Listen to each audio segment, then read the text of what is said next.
Minnesota's losing home health care workers and nurses at an alarming rate at a time when state officials say we are going to need them more than ever. Pat Kessler's at the Capitol right now. Pat, I know this is something state lawmakers say they'd like to work on, at least try to right away, right? Yeah, and they're going to have to work on it soon. The numbers are definitely going in the wrong direction. There are so many baby boomers getting old so fast, especially workers. There aren't any workers to fill the gap here, especially nurses. For 46-year-old Scott Flynn, take your time, use those legs. The home health care crisis is nothing new. Slow down, slow down. Scott lives with a brain injury in his parents' Roseville home. They fill in the gaps of his 24-hour care when workers move on. And they don't stay. The wages are so low, they don't stay. State officials say Minnesota is losing personal care attendants and nurses faster than the industry is replacing them.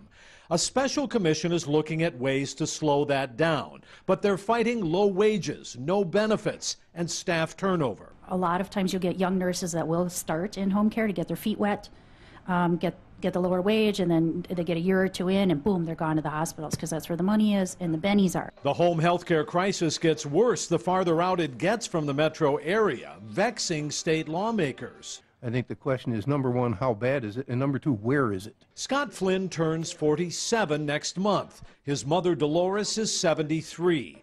Unless lawmakers do something to change home health care wages, she says it won't get fixed. The health care generally in this country, taking care of disabled and elderly people, it's like it's disappeared.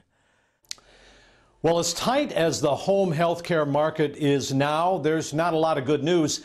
It's about to get even worse. State officials say personal care attendant jobs are going to grow faster than any other jobs in our economy here in Minnesota, but there aren't going to be nearly enough people to fill all of those jobs. There will be thousands of jobs left unfilled unless they do something here at the Capitol to fix all of that. Well, we know you'll follow it for us, Pat. We'll have to keep an eye on it. Thank you. You bet.